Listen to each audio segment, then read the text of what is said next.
নমস্কার বন্ধুরা, আমি শর্মিলা। আপনারা এখন দেখছেন শর্মিলা রেসিপি। আজকে এই যে রেসিপিতে রয়েছে চাউমিন খেতে ইচ্ছা করলেই কিন্তু আপনারা বাড়িতে সবসময় চাউমিন রেডি করে খেতে পারবেন যদি চাউমিন কেনা না থাকে। তো খুব কম উপকরণে লাগছে চাউমিন তৈরি করতে, আর পুরো ভিডিওটা দেখে তো আপনারা বুঝতেই পারবেন যে কত কম টাইমের মধ্যে কিন্তু চাউমিনটা আপনারা বাড়িতে তৈরি করতে পারেন। তো চলুন দেখে নেওয়া যাক আজকের ভিডিওটা। তো রান্নাঘরে এসে প্রথমেই উপকরণটা রেডি করে নেব। তো একটা বাটি নিয়েছি, যে বাটিতে আমরা ব্যাটাটা তৈরি করব।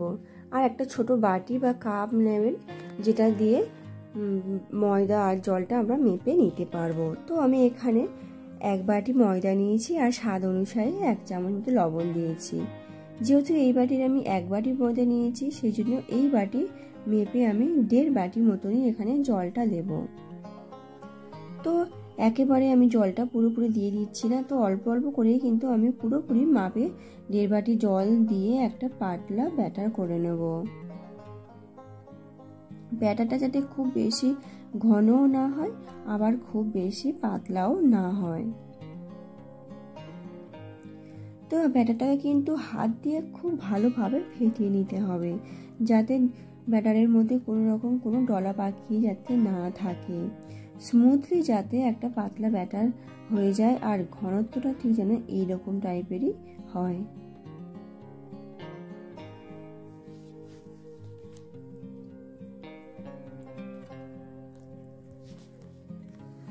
তো আমাদের ব্যাটারটাও পুরোপুরি রেডি হয়ে গিয়েছে। এরকম একটা ছোট বোতল নিয়েছি। বোতলটার এই মুখের কাছে একটা আমার কাছে এরকম একটা চিকেন পোড়ানোর একটা শিক রয়েছে। তো সেই শিক দিয়ে ছোট মতো একটা ছিদ্র করে নেবো। ছিদ্রটা খুব বেশি যেন বড় না হয়। বড় হলে তবে কিন্তু চাউমিনগুলো মোটা মোটা বেরোবে, তো সরু হলেই বেশি ভালো হয়। তারপরে আমার কাছে তো একটা কাঁপা ছিল, তো সেই কাঁপা দিয়ে বোতলের মধ্যে আমি ব্যাটারটাকে ঢেলে নেব। কাঁপা না থাকলে আপনারা সরু গ্লাস ব্যবহার করতে পারেন, গ্লাস দিয়েও ব্যাটারটা বোতলের মধ্যে নিয়ে নিতে পারেন।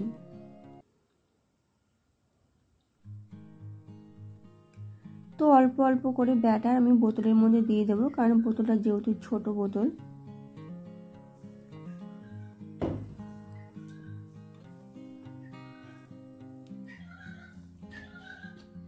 বোতলের ঢাকাটা দিয়ে দেব। তো তারপর আমি এখানে একটা এরকম ননস্টিকের কড়াই নিয়ে নিয়েছি, তারপরে গ্যাসটাকে জ্বালিয়ে দিয়েছি। তো তারপরে কড়াইটা যখন একটু গরম হয়ে আসবে, খুব সামান্য পরিমাণে এখানে রিফাইন অয়েল দিয়ে দেব। তেলটা যখন ভালোভাবে গরম হয়ে আসবে, এরকম একটা ব্রাশ দিয়ে, বা ব্রাশ যদি নাও থাকে আপনাদের কাছে, একটা কাপড়ের টুকরো করে তেলটাকে চারিদিকে দিয়ে দিবেন। খুব সামান্য পরিমাণ তেল দিলেই হয়ে যাবে। আর না হলে কোনো বেগুন কেটে বেগুনের মুখটা দিয়ে তেল আপনারা ব্রাশ করে নিতে পারেন। তো পুরোপুরি আমার প্যান এখানে গরম হয়ে এসেছে। বোতলটা উল্টিয়ে নিয়ে খুব হালকা করে এখানে চেপে ধরতে হবে, আর চাপটা যেন একেবারে ছেড়ে দেওয়া না হয়।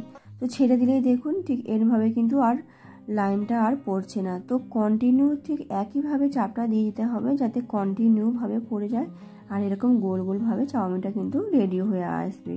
তো দেখুন এত মজা লাগবে চাউমিনটা তৈরি করার সময়, যে আপনার খুবই ভালো লাগবে। আমার তো খুবই মজা লাগছিল চাউমিনটা তৈরি করতে। বেশ খুব সুন্দরভাবে এখানে চাউমিনটা দিয়েও দিচ্ছিলাম, আর ঠিক কয়েক সেকেন্ডের মধ্যেই কিন্তু এটা তৈরি হয়ে যাচ্ছিল। তো 2 সেকেন্ডের মধ্যেই কিন্তু এটা তৈরি হয়ে যাচ্ছিল। দেখুন সঙ্গে সঙ্গে খুন্তি দিয়ে তুলছে, দেখুন চাউমিনটা কিন্তু আমাদের পুরোপুরি রেডি হয়ে যাচ্ছে। তো চাউমিনটা তুলে কিন্তু এক জায়গায় রেখে দেবেন না, কারণ আমরা নর্মাল চাউমিন যেমন সিদ্ধ করে নেওয়ার পর কিন্তু আমরা একটু ছাড়িয়ে দিই যাতে জড়িয়ে না যায়, এইটাও কিন্তু ঠিক এরকমই করবেন, যাতে একটু ছাড়িয়ে দেবেন। মানে একটার উপর একটা রাখলে কিন্তু একটু জড়িয়ে যেতে পারে, সেজন্য আমি একটু ছাড়িয়ে রেখেছি। তো আমি তারপরেও আর একবার সামান্য পরিমাণ তেল দিয়েছি। আপনারা তেল না দিলেও কিন্তু এটা খুব সুন্দরভাবে উঠে আসবে। তো টানা দিয়ে গেলে কিন্তু চাউমিনটা অনেকটা বড় হয়ে যায়। তো আপনারা চাইলে কেটে কেটে ভাবেও দিতে পারেন, তাহলে চাউমিনটা ছোটো ছোটো ভাবে হয়ে যাবে। তো তো ঠিক একইভাবে কিন্তু চাউমিনটা আমরা তৈরি করে নেব। খুব কম সময়ের মধ্যে কিন্তু চাউমিনটা আমাদের রেডি হয়ে যাচ্ছে, সেটা তো আপনারা ভিডিওটা দেখলেই কিন্তু বুঝতে পারছেন। বেশ মজা লাগবে এই রেসিপিটি করার সময়। দেখুন সঙ্গে সঙ্গেই যেন উঠে যাচ্ছে চাউমিনটা। তো এমনি দোকান থেকে কিনে আনা চাউমিন সিদ্ধ করতে যতক্ষণ সময় লাগে ঠিক ততক্ষণের মধ্যে কিন্তু আমাদের এটা পুরোপুরি রেডি হয়ে যাবে। তো দেখুন পুরোপুরি সব চাউমিন কিন্তু আমি রেডি করে নিয়েছি। তো এবারে আপনারা যদি এরকম বড় বড় না রাখতে চান তাহলে কিন্তু হাত দিয়ে এভাবে টেনে চাউমিনটাকে একটু ছোট করে নিতে পারেন। নাহলে কড়াইতে যখন নাড়াবেন তখন দেখবেন চাউমিনটা এতটাই বড় বড় থাকে যে সবজির সাথে খুব ভালোভাবে নাড়াচাড়া করা যায় না। সেই জন্য আমি এভাবে টেনে চাউমিনগুলোকে একটু ছোট করে নিচ্ছিলাম। তো তারপরে আমাদের চাউমিনে তো সবজি দিতেই হবে, যেহেতু আমি এটা সম্পূর্ণ নিরামিষই করব, কারণ আজকে যেহেতু আমাদের নিরামিষই খেতে হয়। তো চাউমিনটা আমি নিরামিষ করার জন্য এখানে কিছু সবজি শুধু দিয়ে দেব। তো তার মধ্যে চাউমিনে ক্যাপসিকাম তো না দিলে হয় না, ক্যাপসিকামের যা স্মেল সেটা কিন্তু চাউমিনটাকে কিন্তু আমাদের আরও বেশি টেস্ট করে দেয়।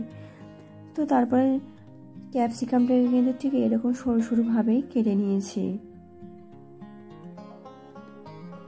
তো তারপরে লাগছে আমাদের গাজরটাকেও কিন্তু ঠিক ওরকমভাবে একই সাইজে সরু সরু করে কেটে নিতে হবে আমাদের।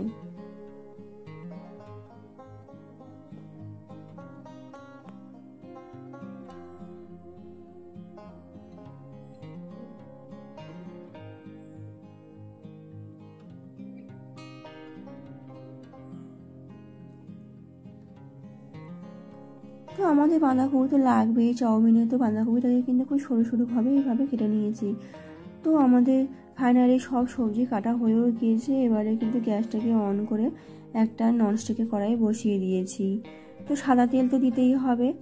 তো রিফাইন অয়েলটা যখন খুব ভালোভাবে গরম হয়ে আসবে তখন সামান্য একটু আদা কুচি দেব, যেহেতু আমাদের এটা নিরামিষ চাউমিন, কিছুই দিচ্ছি না। তো আদা কুচিটা দেওয়ার পর যখন খুব সুন্দর স্মেল আসবে, আদাটা পুরোপুরি ভাজা হয়ে আসবে, তারপরে কিন্তু প্রথমেই আমরা দিয়ে দেব গাজর, কারণ গাজরটা কিন্তু আমাদের একটু শক্ত সবজি। তো গাজরটা দিয়ে ঠিক 1 থেকে 2 মিনিট মতো নাড়িয়ে নেব। গাজরটা যখন একটু হালকা ব্রাউন কালারে হয়ে আসবে তখন কিন্তু দিয়ে দেব লবণ দেওয়ার পর হালকা নাড়িয়ে চাড়িয়ে নেব। ততক্ষণ দেখবেন যে কিন্তু আমাদের গাজরটা কিন্তু অলরেডি রেডি হয়ে এসেছে, অনেকটাও নরম হয়ে এসেছে। তো এই টাইমে আমাদের দিয়ে দিতে হবে ক্যাপসিকাম। তো ক্যাপসিকাম দিয়েও ঠিক এরকম 1 থেকে 2 মিনিট ভালোভাবে নাড়িয়ে চাড়িয়ে নেবো। তারপরে কিন্তু অন্য সবজি দিয়ে দেবো। তো ক্যাপসিকাম দিয়ে কিন্তু বেশি ভাজার দরকার নেই, কারণ ক্যাপসিকাম কিন্তু হালকা কাঁচা কাঁচাই কিন্তু বেশ ভালো লাগে। তো তারপরে বাঁধাকপিটা দিয়েও ঠিক 1 মিনিট মতো হাই ফ্লেমে রেখে ভেজে নিয়েছি।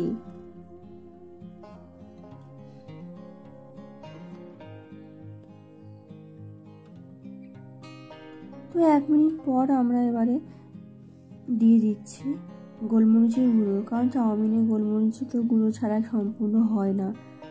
তো তারপর আমরা এখানে দিয়ে দেবো চাউমিন। তো চাউমিনটা দিয়েও কিন্তু একটু ভালোভাবে নাড়িয়ে ছাড়িয়ে নেবো।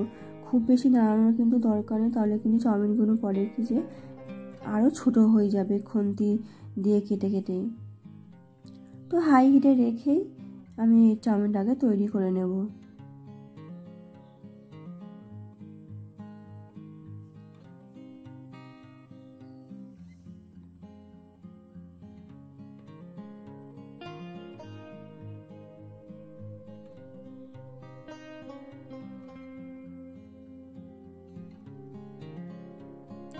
তো একেবারে সব চাউমিনটা দিলে নাড়ানো যেত না, এক জায়গায় জমে যেত, সেই জন্য আমি 2 থেকে 3 বারে ভাগ করে চাউমিনগুলো দিয়েছি। আর খুব বেশি কিন্তু এখানে কষানোর কোনো দরকার নেই। তো নামানোর আগে আমি আরও একবার কিন্তু এখানে গোলমরিচের গুঁড়োও দিয়ে দিয়েছি। তো আপনারা কিন্তু চাইলে টমেটো সস দিতে পারেন। তো বাজারে টমেটো সসের মধ্যে রসুন পেঁয়াজ থাকে, সেজন্য আমি তো একটা টমেটো সস বানিয়েছিলাম সম্পূর্ণ নিরামিষভাবেই। তো আমার চ্যানেলে ভিডিওটা আছে, আপনারা যদি চান তাহলে অবশ্যই করে কিন্তু টমেটো সসের ভিডিওটা দেখতে পারেন। তো সেই নিরামিষ টমেটো সসটা কিন্তু আমি চাউমিনের মধ্যে দিয়ে দিচ্ছি। এখানে কোনো আমি সোয়া সস দিচ্ছি না, কারণ সব কিছুতেই কিন্তু রসুন থাকে। তো দেখুন ফাইনালি আমাদের কিন্তু চাউমিনটা রেডি হয়ে এসেছে। আমি কিন্তু খুব বেশি আর এখানে নাড়াচাড়া করতে চাইছি না। তো এবারে চাউমিনটা কিন্তু আমি এবারে সার্ভ করে নেব। তো এই গরম গরম চাউমিনটা আপনারা বাড়িতে অবশ্যই বানান, আর কেমন লাগলো অবশ্যই কিন্তু আমাকে কমেন্টে জানাবেন। আমার তো এই চাউমিনের টেস্টটা কিন্তু খুব বেশি ভালো লেগেছে, কারণ নতুন নতুন রান্নার এক্সপিরিয়েন্স করতে কিন্তু আমি খুব বেশি ভালোবাসি। আর ভিডিওটি যদি ভালো লেগে থাকে তাহলে কিন্তু লাইক, শেয়ার, কমেন্ট আর অবশ্যই করে সাবস্ক্রাইব করে আমার পাশে থাকবেন। আবার দেখা হচ্ছে নেক্সট ভিডিওতে, নেক্সট কোনো এপিসোডে। ভালো থাকবেন, সুস্থ থাকবেন আর সবাইকে ভালো থাকবেন। Thanks for watching.